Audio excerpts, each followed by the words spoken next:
When we stick to the comics, then the movie becomes a true success. Guys, back on the cinema scale, today we are taking a first look at Fantastic Four First Steps. The film is directed by Matt Shakman and stars Pedro Pascal, Vanessa Kirby, Joseph Quinn, and Ebon Moss-Backrack.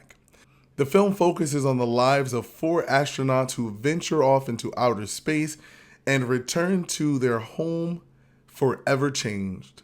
There, with their new superhuman abilities, the four of these individuals vow to protect their Earth from all of the dangers that surround it.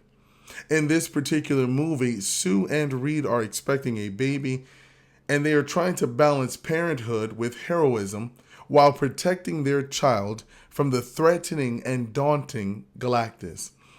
This particular setting for this movie is in the 1960s. It's in a retro-futuristic era. And I love that they brought this movie back to the 60s because that's where the Fantastic Four originated from. They are a 60s group of superheroes. One thing that really stood out in this movie was that it was easy, simple to follow. I enjoy the multiverse element of this movie. We've been teased about it a lot by the MCU, but now in this movie, we're getting that continuation of the multiverse. We're finally involved or engrossed into the multiverse. There was good action sequencing, but there was at times choppy and irritable CGI. The cast had phenomenal chemistry. Vanessa Kirby plays that great, strong mother. She's tough. She's emotionally available for the audience, and she's strong. She's fierce, very strong in the character of Sue Storm. When they first told me they were casting Pedro Pascal, a bit nervous, but I cannot imagine anyone else playing Reed Richards at this moment. He plays Reed Richards right out of the comics. He's smart, he's nerdy, he's a serious overthinker, he's unbalanced as a new father, trying to calculate every move before making one.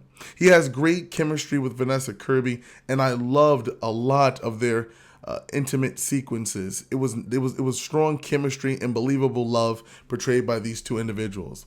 Now, Joseph Quinn as Johnny Storm, I just loved it because he kind of reminded me of Shaggy from Scooby-Doo. Funny, silly, out of sorts, out of place, unbalanced, nitwit almost.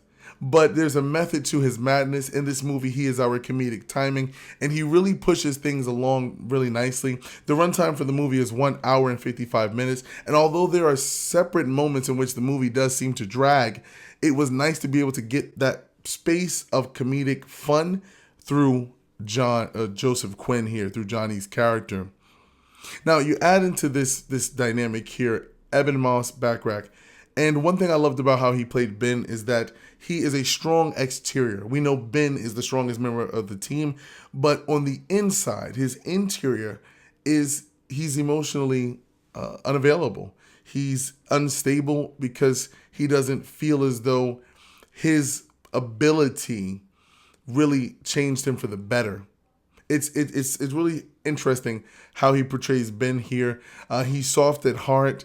He's longing for normalcy. You know, he can't just turn off his powers like Reed, Sue, and Johnny. And so it was nice to be able to see him going through this element and making this more understandable for the audience. If you're someone who feels as though that they should be blending in with others versus standing out, you're definitely going to relate to the character of Ben. I really loved how they developed some of his solo moments in his movie and how they really used him to drive some of the familial elements in this particular movie. I thought the Silver Surfer was great.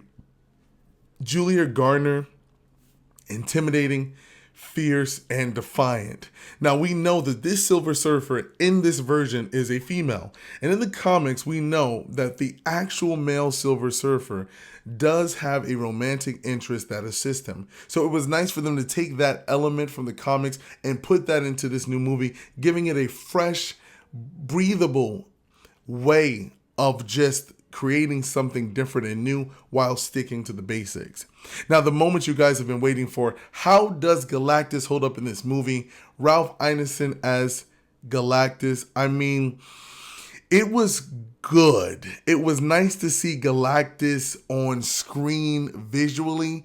I felt as though he was very scary, very terrifying, but you don't get much backstory on Galactus, which is unfortunate. Just a few brief sentences of his motive. You don't get to see him on the screen for much time, much of the element. And that is something that could have made this movie a bit more enjoyable, getting more time with Galactus, this formidable antagonist.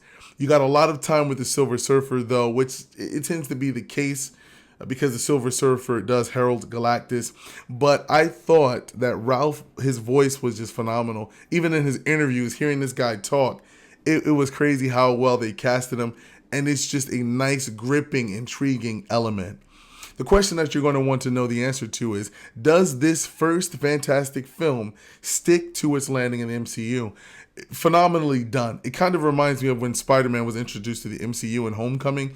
One of the things about this movie that I really appreciated was the family dynamic. If you're someone who is starting a family, or if you're going through family hardships, this movie will really appeal to you because it really highlights that when you are a family, there are going to be many steps that you take.